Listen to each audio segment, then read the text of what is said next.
Hey everybody, this is the Sammy The House podcast here at the Alamo Draft House. As usual, we've got Joey and Shane, but today we've got some special guests. Jay Whiteley out of Austin, Texas, and of course Will Weaver. Will is the training manager here at the Alamo Draft House. Hi, Jay, how are you? I'm good. How you doing? Good. We're going to be talking to Jay about a little bit more about home brewing. We've got some questions from the listeners and the followers online. So we're going to be asking him. We're going to be asking them grilling on how to get started on doing your own home brews. And we start with Joey Boatwright. Joey, a lot of fun stuff coming up in January here at the Alamo Draft House. Tell me about it. Yeah, for sure, man. So, biggest thing we have going on is the Kill Bill double feature feast. It's both movies with an intermission in between 1 and 2, and a 6-course meal, as well as 6 adult beverages to go with each course. Pretty exciting thing. Probably the coolest thing that we're doing though in January is we started our new Employee of the Month program, and the Employee of the Month gets to pick a movie to screen to the public. So our Employee of the Month this month was Wilfred Miranda, and he chose to screen the movie Aliens. So it's going to be pretty cool. That's awesome. So does it have to be from a certain choice of movies, or can they really go something random like, the 1959 Santa Claus and send it in December? Well, what we did is he chose 3 movies, and we did the one that was the easiest to get for us. So his other choices were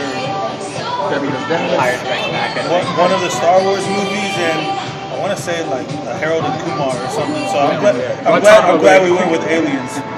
Harold and Kumar would have been much. I would have enjoyed Harold and Kumar, man. But of course, that's me. And in January, the hiring process starts. Hold on. We're probably looking to hire about 20 to 30 servers before summer starts, and we want to do that like in a gradual process, so we're not, summer's here, let's hire everybody. Like, I want to make sure that everybody is on the same page. This is going to sound like an insult, but it's not. It usually looks like nobody really works hard here. That's because we have it set. This building is set up really nice. I've worked at Alamo before. It was 11 theaters in a straight line, and I'd probably get like 13 miles a day. Wow. Running food. Yeah. So with these guys, everyone looks like they're really relaxed. It seems like a really good atmosphere, very relaxed, very friendly. Everyone's always friendly, and they have good vibes. So I mean, it's not a hard job per se. It's a rewarding job. I mean, we try to do things like for Thanksgiving and Christmas, whenever everybody's going to be, because obviously people want to go to the movie theater on those holidays. We'll bring in a bunch of food for everybody and do just kind of like a banquet feast for everybody working. And it's, I would say, on a scale of like hardness, it's like a 7 out of 10. Honestly. There you go, 7 out of 10. But like you said, nobody likes to be working on holidays, so they make sure that they take care of the employees. So hey, you never know, you might be part of the Alamo Draft House team one day, and you might be a part of these big buffets and feasts that they have on those holidays. Free movies. Yeah, free movies as well. So you might be working hard, but nonetheless, we'll be doing good. All right, so got some good movies coming up. Joey, tell me about The Revenant. The Revenant looks pretty awesome. It's directed by the same guy that did Birdman. I always murder his name, so I'm not going to say it. There you go. Thank you. Thanks for the assist on that one. Bless you. I think the coolest thing about it is it was filmed in all natural light, and they actually some days could only film like 90 minutes a day because the director was insistent on filming in all natural light. Some of the scenes, Leonardo DiCaprio's in like minus 40 degree weather, and he even ate a real bison liver as a part of the movie. It wasn't a prop, so it looks pretty awesome. That's crazy. I thought, go to Fuddruckers and just order a buffalo burger and see what it felt like, but no, this guy's doing the bison liver. Okay.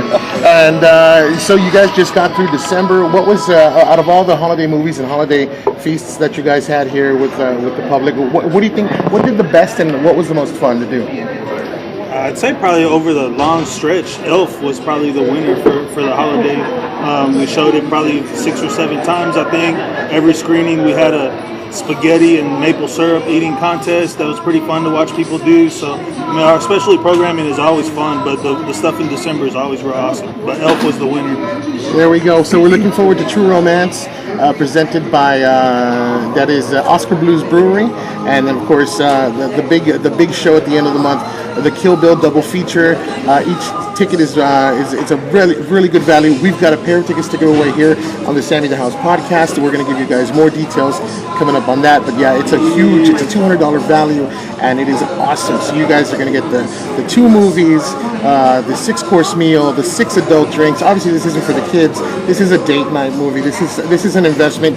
If you've ever wanted to see a good movie with good food and good drinks, you're going to get a Tarantino double feature, and it is an epic masterpiece. Kill Bill here at the Alamo Draft House. Now, there's always new stuff coming in on the taps, on the beer taps here, and this is where we start to talk about the beer with Shane Hamilton. What was your biggest seller in December, and what's coming in on January, Shane? Our biggest seller in December, we had a lot of stouts and porters finally sell. We were joking because we brought a lot in, but in Laredo it's hot. I don't know if anybody knows that out here, but it is very hot. And then all of a sudden, so we started to see the Donut Dunker Porter, the Cobra Best Mistake Stout, the Deschutes Black Bee Porter went out a lot, Smutty Nose Verbose Porter, Santa Fe Imperial Stout, all these darker chocolatier coffee style beers. People were really taking to them this last month, so that was a really good treat to see. This community is always surprising on what they like and what they like to try out here. So we look forward to it warming up again, and hopefully some of those dedicated stout and porter virgins get to continue that on throughout the rest of the year, because they are delicious at all times. You converted me. It's true. Ever since you told me about the last time we were talking about the St. Arnold's Christmas and the You'll Shoot Your Eye Out, I got really excited about it. So I went and I bought the St. Arnold's at the store, and then I saw the You'll Shoot Your Eye Out, and I didn't buy it at the time. Then I went back, and I was actually over there over the weekend with my cousin Jay here, and we couldn't find it. But I had a few here at Alamo, and they were really good. Are those still here? Are those still available? Oh yeah, absolutely. And the beautiful thing about those beers is the seasons may end, but the breweries are very good about overstocking those beers. So we'll have a few of those to go throughout January, especially as it does get colder, and we actually hit Texas winter time. So you guys can absolutely come and enjoy some of those beers here. We got plenty left at the Alamo Draft House. So. And what are the new taps that you were just telling me about a little while ago? Okay, yeah, so we brought in Devil's Backbone, which is a Tripel at our Real Ale. It's going to be a really strong wheat beer. So if you guys, people that like those Blue Moons, those, the Carbach Vice Versa that we just added, if you guys like those and you want a little bit more kick, want a little more ABV, want a little more bitterness, you can get that from the Tripel. We also just added the Big Eddie Cherry Doppel. Big Eddie is a sub-brewery out of Leinenkugel. And all their stuff is pretty much higher ABV. A Doppelbock is going to be a little chocolatier, more like a winter style lager that we brought in, but it's got that cherry undertone, so it's a little bit sweeter. Again, another higher ABV that we're bringing in. And we also just brought back Adalbert's Philosophizer. That took off really well when we opened, and Laredo surprised us and finished all of the Philosophizers that the brewery could provide for us down here. And so ever since we got that out, people just keep coming in and asking for more. And so the second we got a chance to put it back on and they could bring us a keg, we went ahead and did that. So Philosophizer is back on today. So I tried that one about a month and a half ago. I am not a big fan of Saisons, and that is a Saison, and it is pretty much like drinking a bouquet of flowers, and I just can't handle that. Am I right? That's a Saison? Yeah, it can be. It's a little bit sweeter. It's a little more herby, but people who love the Saison absolutely gravitate toward this beer. This is one of those top 10 of my favorite Saisons out there right now. So, and it's a Texas beer. So there you go. So you got the Saison. You also mentioned the Tripel. Is that the kind of beer? Is that what we're talking about? The Tripel? Yeah, it's a Tripel. And then the other one? The Tripel, and the other is a Doppelbock. So what is a Tripel? So Tripel is, you might be able to lean towards this a little bit more. It's another Belgian style. Yeah. It's another Belgian style beer, usually higher ABV, which is good. It does have a little bit of sour tones to it, but it's not as floral as you as you despise, Sammy. But it's got a good flavor to it. But again, it's an acquired Belgian's acquired taste. It's got a wild flavor to it, and that's just the nature of Belgian beers. Because historically, they use wild yeast. Whatever was in the air, whatever attached to the beer, is what fermented it. So, but Tripel is usually going to be your higher ABV compared to, Adalbert's Philosophizer or what's another one? I mean, any of your Blue Moon stuff. That's the Belgian whites and the Belgian wheats are kind of the common man style. I mean, or the common palate style. Right. When you get into triples and you get into Saisons and stuff, then you're getting to people that have been drinking it for a long time. Their palate's used to that and they're ready to go to that next level. And so this is where we introduced Jay Whiteley, my cousin from Austin, and people were like, "How is he your cousin? He's white." Well, he married into the family nonetheless. So Jay's all very, very well versed. He is a home brewer in Austin, and he knows a lot about beer. So then I'll ask you about the second edition that we just heard about here at Alamo. What is a Doppelbock? Doppelbock is a German style, but again, it's everybody used to think Scheinerbach was the dregs of the fermenter, which it isn't. It's just a use of different malts, malts that are smoked or that are roasted. But again, it's going to be a higher ABV. You're going to use a lot more fermentable malts in order to get you a higher alcohol content, because you want that yeast to eat up as much sugar as you can, because their byproduct is going to be alcohol. So it's not quite a porter, but it's more of a German style dark beer, just like a Scheinerbach would be. But it's got a good flavor, a different flavor from what you. Porters and stouts are going to have that super dark, roasty coffee with chocolate undertones. Your bocks aren't going to have as much. They're going to have some roasty caramel flavor to it, but not a darkness like you'll see in the porters or stouts. So. Jay, what is your favorite type of beer? My favorite type of beer is always going to be a stout. Always. And what are you working on at home right now? Right now, my buddies at Banner Distillery, I'm going to throw a shout out to them. Some of the best organic vodka and wheat whiskey you can get out of Manor, Texas. Just a little metal building out in the middle of a wheat field. I acquired a 5-gallon oak whiskey barrel from them. They just dumped the whiskey. So I brewed an Imperial Stout, about 10% ABV. And so I poured it into the keg, let it sit there for about 3 weeks, absorb some of that whiskey flavor, and I bottled it. So we're fingers crossed it's going to carbonate well. But yeah, stouts this time of year, stouts are great. I mean, during summertime, Texas, except for 3 months out of the year, you get your hot summers and everything else. But IPAs are some of my favorite. Blonde ales are some of my favorites. Who doesn't love a blonde? Who doesn't love them? No, everybody. They taste good. And you said, I'm going to try to get the name right, you're also working on a schmar? A schmar, yeah. There's a type of beer called a smash. Yellow Rose out of in the Brenham area make a single malt and single hop beer. And it's kind of a style that a lot of people have tried. And so, because like when you brew an IPA, when you brew a stout, you start with a base malt and then you add in some specialty malts. Even when you just brew an IPA, there's going to be some specialty malts to give it some caramel undertones, things like that. Well, this is a single malt. You use one kind of malt to brew with, and you use one kind of hops to bitter, for aroma, and for flavor. Well, I had a bunch of remnants of hops, just a bunch of leftover random hops, and so I put them all in a jar, shook them up, brewed with a single malt, then added my hop mixture at different times, and we'll see what happens. So it's a hodgepodge smorgasbord of just whatever's going to happen, whatever comes out, and it may taste good, it may not. It smelled good, It's going to be about 8.5 ABV. Wow. All right, that's serious stuff. Now we had some of the followers ask some questions, especially since they were interested in home brewing and what they wanted to know about home brewing. So money needed for a good, decent starter setup.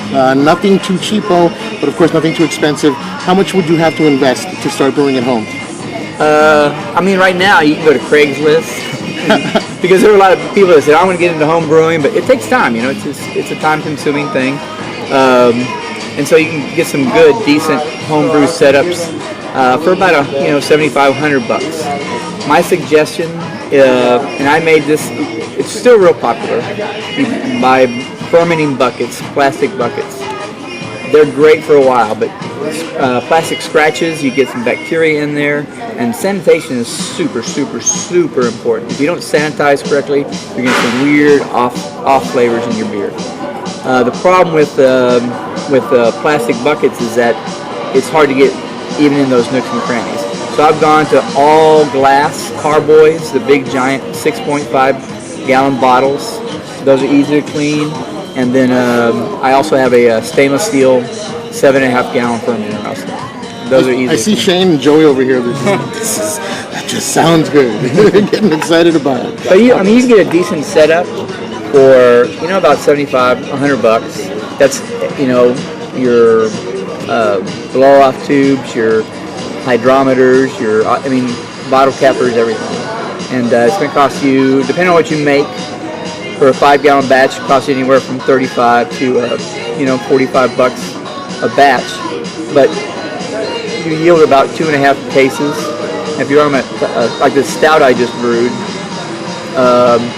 ABV on it ended up being about 9.710, ABV, but it cost me $45 for the setup. You divide that between, 8.5 6-packs, or 9 6-packs. You're still getting a good deal, because you're not going to be ever going to be able to find a 6-pack of really good stout for less than $9. So not bad at all. All right, this is the weird question.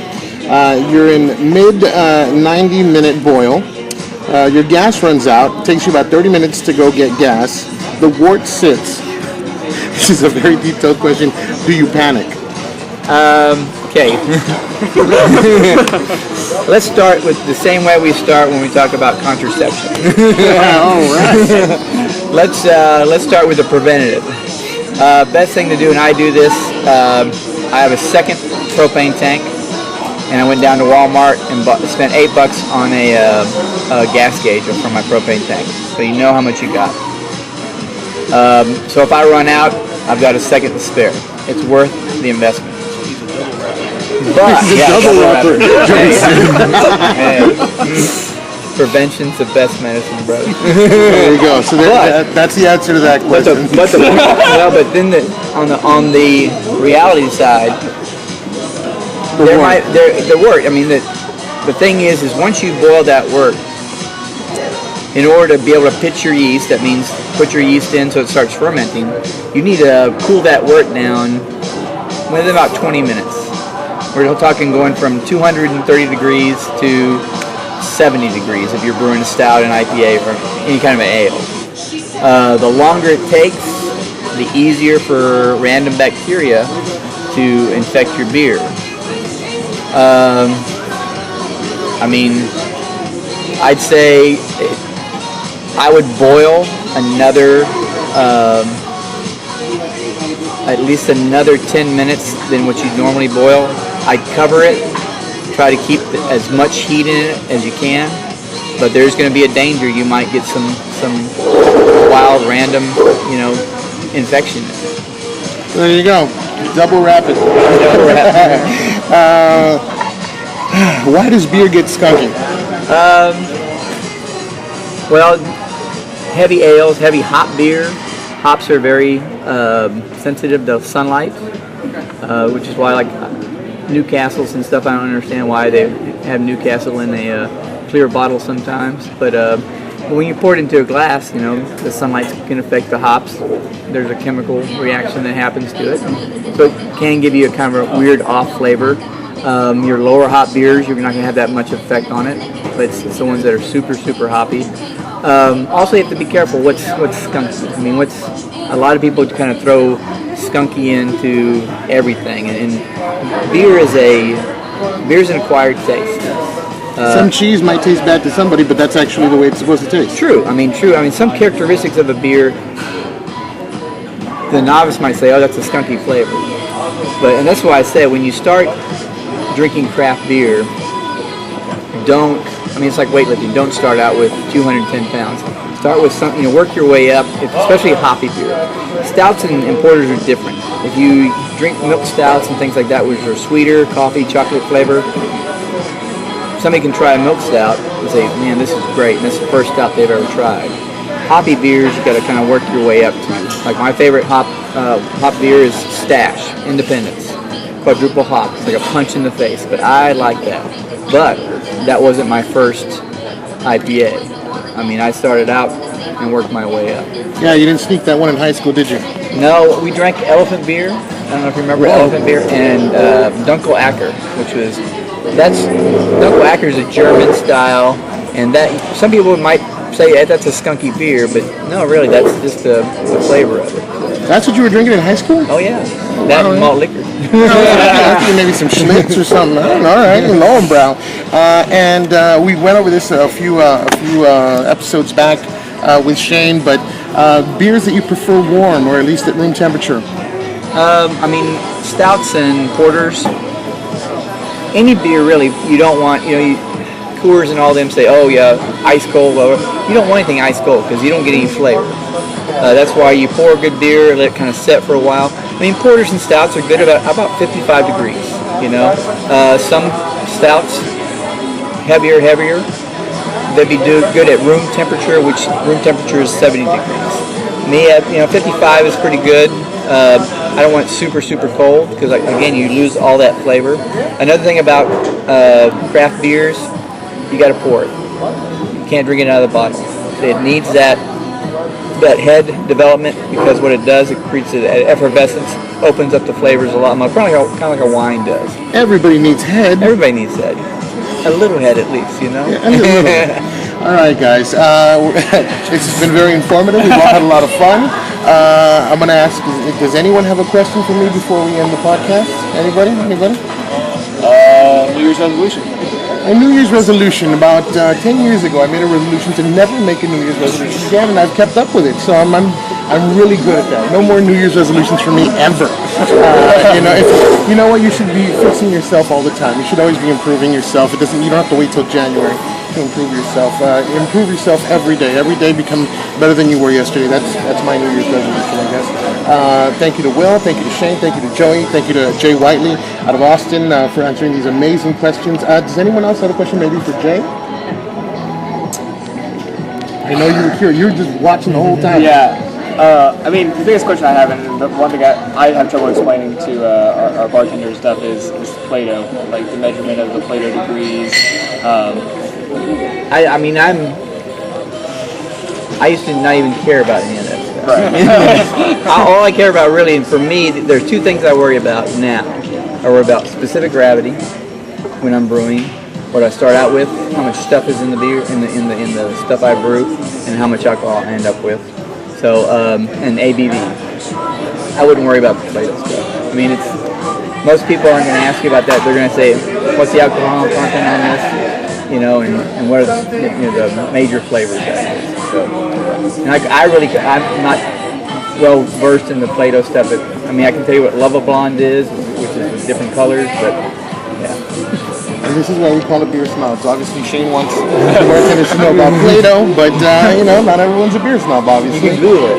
Joey, I tried. I don't think anybody knows about it. So there you go. So look out for The Revenant. Look out for some other great movies coming out. True Romance, of course, at the end of the month. We've got some amazing stuff as well with that Kill Bill double feature and 6-course meal with the 6 adult drinks. That's going to be fun. You're going to win some tickets here on the Sammy the House podcast. Joey, anything else you'd like to say before we go? What is your favorite Tarantino movie? This one's tough. But you know what I did once?